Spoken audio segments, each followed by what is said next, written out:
Hi, everyone. I just want to, first of all, I want to just say how amazing Travis is. And when I look around at this audience and I think about the community he built, I just can't speak highly enough of the guy. And I'm sure you guys all know that, so it's boring you, but just amazing. And what Piper's Angels Foundation has done for cystic fibrosis is unprecedented. I mean, it really is. So to begin my presentation, I want to take you all back to 1970. That's good. Okay. So right here, that one right there, could I take, yeah, thank you very much, Travis. So right here, that one over there with the bowl on the head, I'm not going to explain that. About 18 months into my life, I was very sick. I was, they said, dying of diarrhea. That's what they called it. And my mom eventually heard that maybe I had CF, so she went far away to a hospital. And at the time, the treatments were very limited, and even more limited in the rural place that I grew up. And when I got there, they diagnosed me CF, no surprise there. And they gave her training in, I'm going to have trouble doing this with the microphone, but the percussive therapy, right? And that's, all CF patients did that. And then there's a mist tent. They gave her a mist tent. I had to sleep in every night. And it was believed that the mist enabled me to cough easier and everything else, but it gave us infections and it was terrible. And then the other thing they did is just like a huge bottle of enzymes, right? Because back then we were shoveling this stuff down like 25 pills at a time. And the thing with that, because we all know the development of medications, it didn't just digest our food, it digested our stomach as well. So I actually had friends I knew that died of complications related to GI stuff. So it was a pretty tough time, I would say, in 1970. And the last thing she was told before she left the hospital, try to imagine getting this news. Mrs. Tremblay, don't be too hard on yourself, because even if you do everything perfectly, he'll be lucky to make it till 10. So that's really encouraging. Well, this is me 4 years later.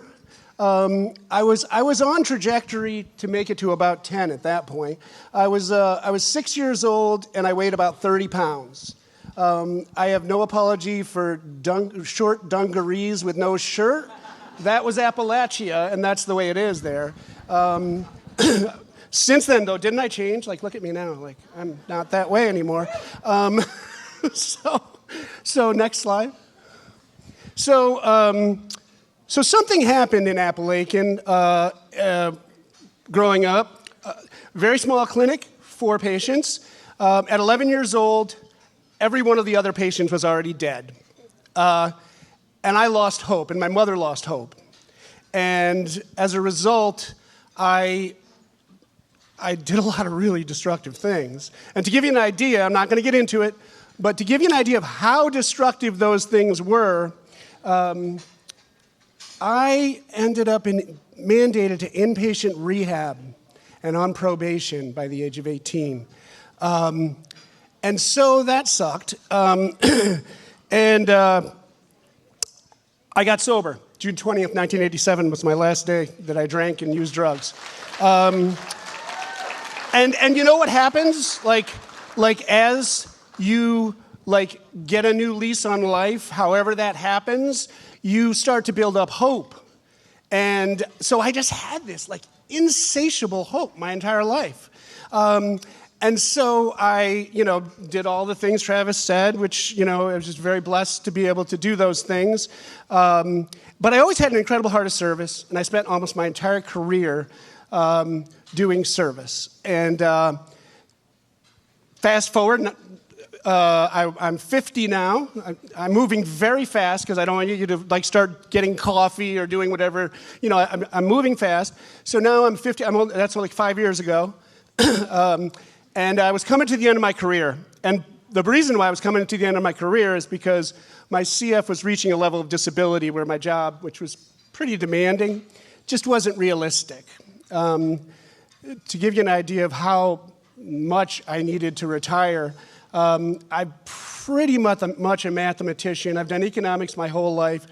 I started making math mistakes that were and because of concentration, low lung function, and everything else, I just wasn't able to sit for 8 hours and do economic models anymore.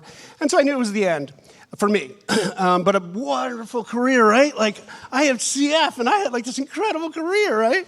So I didn't complain at all. And I just thought, well, you know, I need to just do something in retirement. Like, I can't just put it away. I can't stop doing it. And I went back and I analyzed like I had done all my life.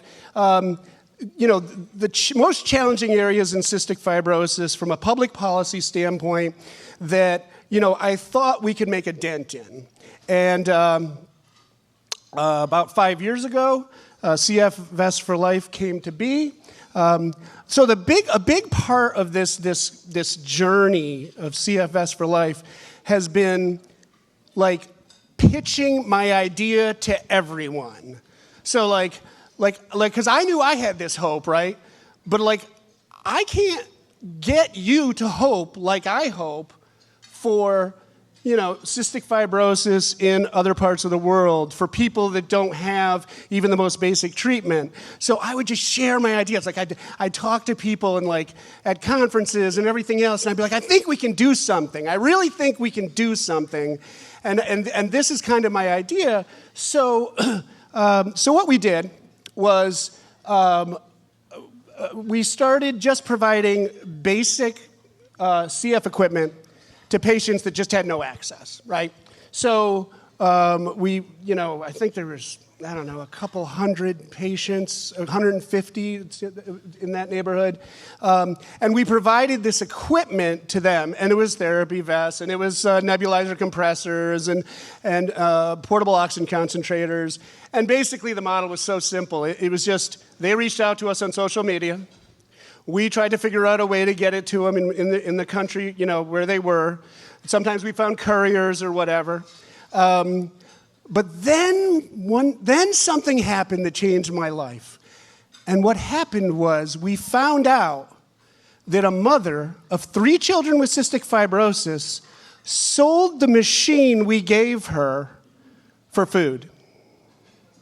And that changed my life. Because at that moment, I realized the problem with patients and families and clinics in the third world, in the lower income countries, it is physical, right? CF is very physical, but they just gave up hope. I just wanted them to be hopeful. And they had to be hopeful, because for this stuff to work, they had to be hopeful, because like all this stuff takes treatment every single day. Like, you have to do therapy vest every day. You have to do aerobica every day. You have to exercise. You have to have enough food. That's really important. So you have to have this stuff, and you have to do it every day. And people that aren't hopeful don't do that. What people that are not hopeful do is they do what I did. They give up and they say, forget this. And that wasn't okay with me. That wasn't okay with me. So we prayed about this like crazy, because this is such a big risk. But my wife and I, Mary Grace, we pivoted.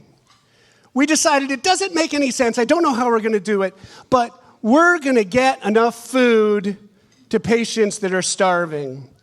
Because according to the CFF, they need 150% to 200% of the average daily intake because of malabsorption. And how are we going to overcome that barrier? I don't know, but we're going to do it. And enzymes became extremely in short supply, because after COVID-19, a lot of the manufacturing, a lot of the secondary manufacturing in the world closed down. So there's such severe enzyme shortages right now that in Europe, National Health Services is telling patients to ration enzymes, right? And everyone knows, anyone that knows with cystic fibrosis, anyone's ever dealt with cystic fibrosis knows that a patient's life without enzymes is a short, painful life. It's the way it is. Almost all of us need enzymes. And it's very painful to not have them. and then the other thing is, I began to question complex, expensive equipment, because remember that mother we talked to said I sold it for food. So I was like, wait a minute, we got to get more basic. We got to get way more basic here. And I started to ask the doctors, what do you need? And they started getting honest with me, and they're like, my patients don't have enough food. I don't have enough enzymes. We've talked to doctors in Tunisia. I don't have any enzymes for my patients. And I'm looking at it and I'm like, oh, and that's why they're 3 standard deviations below the norm for body weight. Well, I'll tell you, that person doesn't have much time. They don't have much time. And that's just the way it is. If you're that light and that young and that colonized with pathogens, you just don't have that much time. You don't have that many mornings.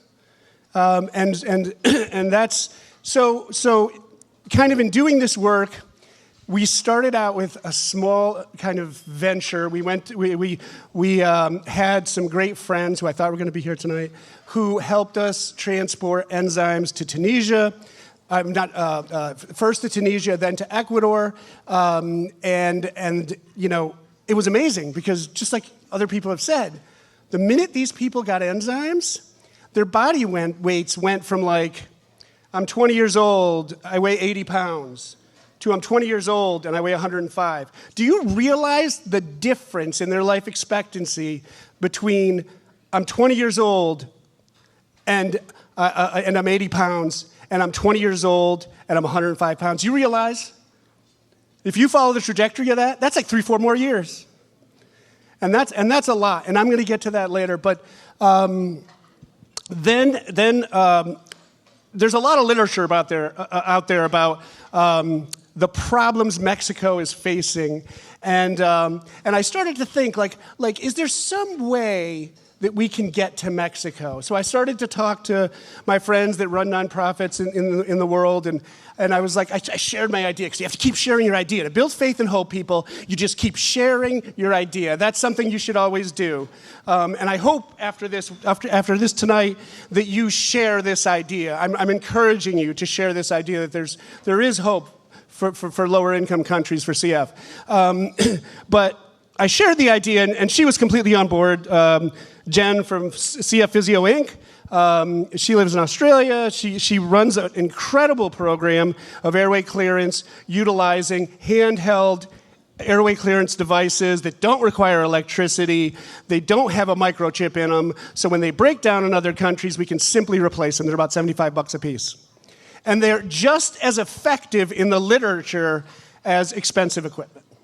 As long as the people are trained, and as long as the assessment's proper and the pulmonary hygiene is proper. So that's an incredible way that we can make a huge difference, right, in low-income countries.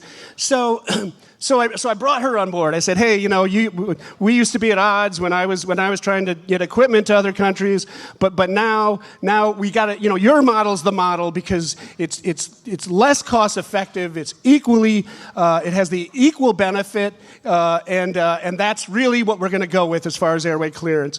And then, you gotta keep sharing your vision, right? I shared it with so many doctors, and then a little more than a year ago, I shared it with Travis, and I have never met someone that's such a kindred spirit in terms of making a difference overseas in low-income countries.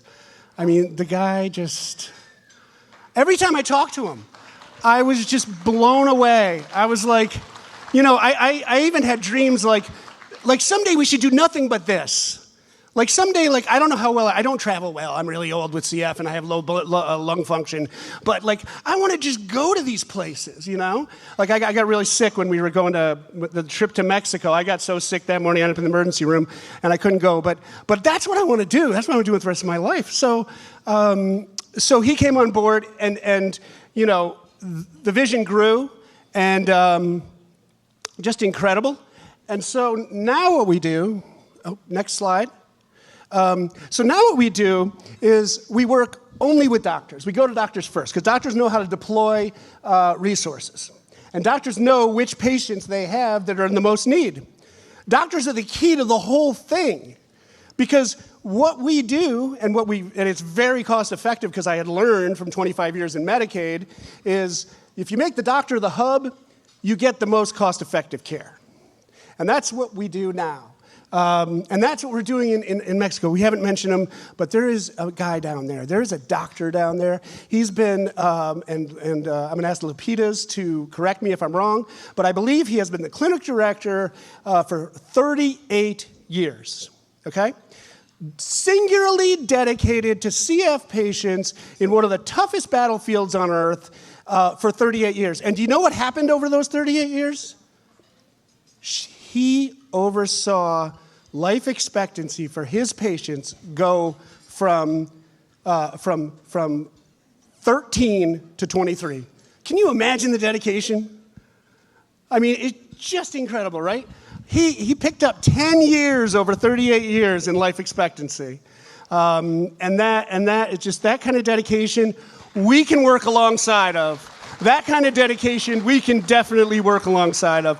So now, let me tell you about something else, because it's really nerdy and I don't want to put you to sleep, but I think you'll find this exciting. So health economics plays a very important role in what we can do for lower income countries. So next slide, please. Okay, wow, that's nerdy. Okay, so what this is, and I'm going to use the terms x-axis and y-axis, and it doesn't matter if you remember, because I'm going to tell you. So see that right there? That's the life expectancy, is average life expectancy by years. You see that? So the top's like 40 years, right? So, oh no, I switched that. Oh my gosh, even I don't. See, Trikafta. Okay, sorry about that. So these are the years here on the y-axis. And then if you look, that's the life expectancy on the x-axis, right?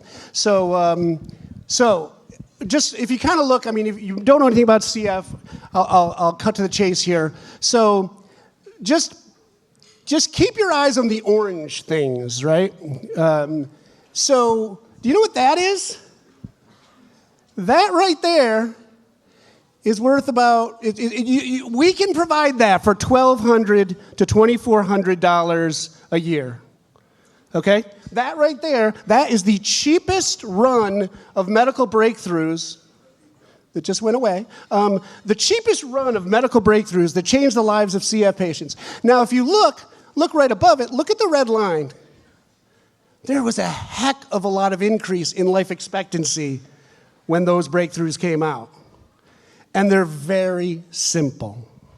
So now that people have mentioned Trikafta here and everything else, so do you know what the international price of Trikafta is? $380,000. So if I was up here speaking about hope for the low-income countries, I would be saying this. All the money that Piper's Angels has made for CF would go to one child for 3 years. That is what we would do. That would be the impact we would have. But that's not. This is where health economics comes in. So I just described to you a package of things. We're going to provide enzymes. We're going to get a high-fat diet. You know why? Because we're going to give them weight gainer. We're going to buy the weight gainer in Mexico and give the patients weight gainer. Don't worry about azithromycin. No one really knows about that. I mean, it's effective, but it's not. We're not doing antibiotics. And then that little HTS up there, that's hypertonic saline, which is what was referred to earlier. Essentially, what that is inhalation, right? A saline inhalation that greatly helps patients clear their lungs. That's all it is. Just think of it like that. And it's wicked cheap. I can get it for $40 a month. So now, put this in perspective, right? So I can treat about 260 patients. 260. I can make a change. I can make a change in the lives of 260 patients for the price it would cost me for 1 year of Trikafta. 260 patients. Now, let me tell you something else about health economics that's kind of interesting. So, well, you might not know this unless you're in the insurance business, and then you probably know more than what I'm saying. But 20% of the patients in any given clinic, in any given population, utilize 80% of the care. So for any population, any sick population, there's a whole bunch of relatively healthy people, there's a whole bunch of medium sick people, and then there's this 20% of really sick people. And you know what doctors do when we give them resources? They put it towards the really sick people, because they know what they're doing. And if we give them the resources, they take care of that population first, because they're going to die if they don't get that intervention. So now let's fast forward. There's one more tricky thing that makes this a game changer. If I provide that package of goods, those resources to a doctor, and they give them to 15 patients, you know what they do? That patient population will drive one inpatient visit in savings. Do you know what that costs? It covers the cost of the initial investment. So now, once we do our research and everything, and we're working on the research, we're going to give patients the enzymes, the extra calories, everything they need, basic evidence-based care, which has been talked about, and we're going to be able to go to insurance companies, government insurance companies, most of which is what dictates payer contribution in South America. So what we're going to do is we're going to be able to go to the insurance companies, go to the private insurance companies and say, hey, listen, if for these CF patients, you put money into food, into calories, enzymes, hypertonic saline, that you will save more than that in less inpatient visits. Do you get that? Not only do you have the impact on Lapida's group of 25 kids, but then we publish our research, and I've spent a lifetime doing this. I did this in Medicaid. We did this all the time. We negotiated with insurance companies. And so now we go to Peru. Now we go to some other government insurance company and we say, listen, if you treat these guys differently, you're going to save money. And the amazing increase in the quality of life that these kids will experience when they're not suffering from stomach pains every day, when they're not 3 standard deviations below their body weight, when they're not looking at short, little, tiny life expectancies, it's going to change everything. And that's what CFS for Life. That's the vision of CFS for Life. And this mission in Mexico, with this incredible partnership, partnered with all of you, right? Travis, Lapida, the association, Frederick Gomez Children's Hospital, Physio Inc. We're going to do this. This is what we're going to do. We're going to have an impact on that. We're going to have a profound impact in Mexico City at that hospital. But then we're going to capitalize on it by doing the research, getting it into the literature, and selling the idea. Because you know what? I've been selling this idea ever since I got into this business. This is all I do. I try to convince people how powerful this idea is. So I want you to realize a couple things as you go to bid on these auction items, and as you think about donation. This project could literally change the CF world. When Travis talked about in his initial talk that we could help thousands, we definitely can help thousands. That's an absolute fact. So I just want to thank everyone for being here. I can see the cane coming. I'm leaving the stage.